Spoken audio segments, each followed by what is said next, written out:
ನಾವ್ಯಾರೂ ಕೂಡ ಉನ್ನತ ಜಾತಿ ಒಳಗಡೆಗೆ ಹುಟ್ಟುತ್ತೀವಿ ಅಂತ ಹೇಳ್ಬಿಟ್ಟು ಯೋಚನೆ ಮಾಡಿದ್ವಾ? ಬ್ರಾಹ್ಮಣನೋ ಲಿಂಗಾಯತ್ನೋ ಆಗ್ಬೇಕಂತ ಇಲ್ಲ ಅಲ್ವಾ? ಸೊ ಹುಟ್ಟಿದಾಗ ಹೋಗ್ಬಿಟ್ಟೈತಿ, ನಾವ್ಯಾರು ಅರ್ಜಿ ಹಾಕೊಂಡು ಹುಟ್ಟಿಲ್ಲ. ಆದ್ರೆ ಹುಟ್ಟಿದ ಮೇಲೆ ಏನಪ್ಪಾ ಮಾಡ್ಬೋದು ಈ ಭೂಮಿ ಮೇಲೆ ಅಂತಂದ್ರೆ, ಇವತ್ತು ನಾನು ಒಂದು ಅತ್ಯದ್ಭುತವಾದ ವ್ಯಕ್ತಿಯನ್ನ ಪರಿಚಯ ಮಾಡ್ತೀನಿ. ನಮ್ಮ ಜವಾಬ್ದಾರಿ ಸೋ ಕಾಲ್ಡ್ ಉನ್ನತ ಜಾತಿ ಅಂತ ನಾವೇನ್ ಅಂದ್ಕೊಂಡಿದೀವಿ, ನಮ್ಮ ಜವಾಬ್ದಾರಿ ಏನು ಅಂತ ಅನ್ನೋದನ್ನ ತೋರ್ಸೋದಕ್ಕೆ ಈ ಮಹಾನ್ ವ್ಯಕ್ತಿ ಒಂದೊಳ್ಳೆ ಉದಾಹರಣೆ. ಇವ್ರ ಹೆಸರು ಕುದ್ಮುಲ್ ರಂಗರಾವ್ ಅಂತ, ಮಂಗಳೂರಿನ ಒಂದು ರೀತಿಯ ಮಹಾಚೇತನ ಶಿಕ್ಷಣ ಸುಧಾರಕ ಅಂತ ಹೇಳ್ಬೋದು. ಸೊ ಅವರು ಸ್ವತಂತ್ರ ಪೂರ್ವದಲ್ಲಿ ಮಂಗಳೂರಿನಲ್ಲಿ ಇದ್ದು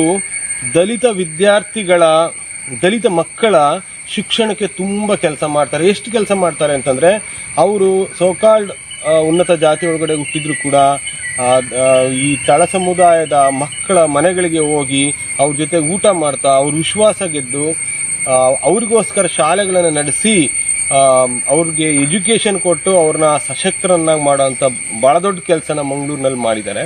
ನಾವೀಗ ಅವರ ಸಮಾಧಿ ಹತ್ರ ಇದೀವಿ. ಬಹಳ ಇಂಟ್ರೆಸ್ಟಿಂಗ್ ಆದ ಒಂದು ಸಮಾಧಿಯ ಮುಂದೆ ಬರೆದಿರೋ ಕೋಟು, ತುಂಬಾ ಪಾಪ್ಯುಲರ್ ಕೋಟು. ಅದನ್ನ ನಾನು ನಿಮ್ಗೆ ತೋರಿಸ್ಲೇಬೇಕು. ಅದಕ್ಕಿಂತ ಜಾಸ್ತಿ ಇಲ್ಲೊಂದು ಫೀಲ್ ಆದ್ವಿ ನಾವು, ಇಂಥ ಜಾಗದಲ್ಲಿ, ಈ ಸ್ಮಶಾನದಲ್ಲಿ ಇಂಥ ಒಂದು ಮಹಾನ್ ಚೇತನ ಇಲ್ಲಿ ಇದ್ದಾರೆ ಅಂತ ಹೇಳ್ಬಿಟ್ಟು ನಾವು ಫೀಲ್ ಆದ್ವಿ. ಇಲ್ಲಿ ವಿಶೇಷವಾಗಿ ಮಕ್ಕಳಿಗೆ ಪಂಚಮ ಶಾಲೆಗಳನ್ನ ತೆಗಿತಾರೆ, ದಲಿತ ಮಕ್ಕಳುಗಳಿಗೆ. ಆ ಪಂಚಮ ಶಾಲೆಗಳಲ್ಲಿ ಪೋಷಕರು ಕರ್ಕೊಂಬರ್ಲಿ ಅಂತ ಸ್ಕೂಲ್ಗಳಿಗೆ ಕರ್ಕೊಂಬರುವಂತ ಪೋಷಕರು ಕೂಡ ಊಟದ ವ್ಯವಸ್ಥೆ ಮತ್ತೆ ಅವ್ರಿಗೆ ಒಂದು ಸಣ್ಣ ಗೌರವಧನ ಈ ತರದನ್ನೆಲ್ಲ ಮಾಡ್ತಾರೆ. ಸೊ ಹಂಗೆ ಅವರು ವಕೀಲರಾಗಿದ್ದಂಥವ್ರು ಬಹಳ ಕಡಿಮೆ ಫೀಸನ್ನು ತಗೊಂಡು ವಾದ ಮಾಡ್ತಿದ್ರಿಂದ ಬಡವರ ವಕೀಲರು ಅಂತಾನೆ ಇಲ್ಲಿ ಮಂಗಳೂರಿನಲ್ಲಿ ಫೇಮಸ್ ಆಗಿದ್ದು. ಬಹಳ ಇಂಟ್ರೆಸ್ಟಿಂಗ್ ಈ ಕೋರ್ಟ್. ಬನ್ನಿ ಅವ್ರ ಸಮಾಧಿಯನ್ನು ನೋಡೋಣ. ಸೊ ಇಂಥ ಮಹಾನ್ ಚೇತನ ಇಲ್ಲಿದ್ದಾರೆ ಅಂತ ಒಂದು ಫೀಲ್ ಆಗುತ್ತೆ. ಆ ಫೀಲ್ಗೋಸ್ಕರ ನಾನು ಮುಟ್ಟಿ ನೋಡ್ತಾ ಇದ್ದೀನಿ ಇಲ್ಲಿ. ಸೊ ಬನ್ನಿ, ಹತ್ರ ಬನ್ನಿ.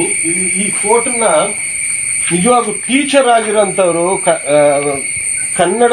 ಕರ್ನಾಟಕದಲ್ಲಿ ಟೀಚರ್ ಆಗಿರೋಂಥವ್ರು ಈ ಕೋರ್ಟನ್ನು ಒಮ್ಮೆ ಓದಲೇಬೇಕು. ಅಷ್ಟೇ ಅಲ್ಲ, ಉನ್ನತ ಜಾತಿನಲ್ಲಿ ಹುಟ್ಟಿರುವಂಥವ್ರು ಕೂಡ ನಾವು ಇದು ಓದ್ಕೊಳ್ಳೋಂಥ ತುಂಬಾ ಇಂಪಾರ್ಟೆಂಟ್. ನೋಡಿ,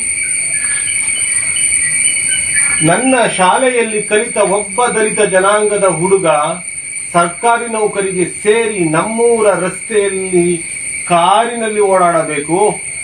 ಆಗ ಎದ್ದ ಧೂಳು ನನ್ನ ತಲೆಗೆ ತಾಗಿದರೆ ನನ್ನ ಜನ್ಮ ಸಾರ್ಥಕ. ಇದನ್ನ ಅವ್ರ ಸಮಾಧಿ ಮೇಲೆ ಬರೆದಿದ್ದಾರೆ. ಅವರು ಹೇಳ್ತಾ ಇದ್ದಂತ ಬಹಳ ದೊಡ್ಡ ಕೋಟು. ಅದು ಕೇಳಿಸ್ಕೊಂಡ್ರೆ ಮೈ ಒಂದ್ಸರಿ ಜುಮ್ಮನ್ ಅಂತ ಅನ್ನುತ್ತೆ. ಸೊ ಎಲ್ಲ ಒಂದ್ ಕಡೆ ನಾವು ನಮ್ಮ ಬೌಂಡ್ರಿಗಳನ್ನ ಹಾಕೊಂಡು ನಮ್ಮ ಜಾತಿ ನಾಯಕರುಗಳಾಗ ಕೊಟ್ಟಿರ್ತೀವಲ್ಲ, ಬಹುತೇಕ ನಮ್ಮ ಜಾತಿಯವ್ರ ನಾಯಕರಾಗೋದಕ್ಕೆ ನಾವು ಹೊರಟಿರ್ತೀವಿ. ಸೊ ಅದನ್ನ ಮೀರಿ ನಾವು ಯಾರು ಈ ಸಮಾಜದಲ್ಲಿ ತುಳಿತಕ್ಕೊಳಗಾಗಿದ್ದಾರೆ, ಅವಕಾಶ ವಂಚಿತಿದ್ದಾರೆ, ಅಂತವರ ಒಂದು ಶ್ರೇಯೋಭಿವೃದ್ಧಿಗೆ ಕೆಲಸ ಮಾಡಿ ಅವರ ಲೀಡರ್ ಆಗೋದಿರ್ತಲ್ಲ, ಅದು ನಿಜವಾದ ಲೀಡ್ರು, ಅದು ಕುದ್ಮುಲ್ ರಂಗರಾವ್. ಇದು ಪ್ರತಿಯೊಬ್ಬರಿಗೂ ನಮ್ಗೆಲ್ಲ ಪಾಠ ಆಗ್ಬೇಕು ಅಂತ ನಾನು ಇದನ್ನ ನಿಮ್ಗೆ ತೋರಿಸ್ತಾ ಇದ್ದೀನಿ. ನಮಸ್ಕಾರ.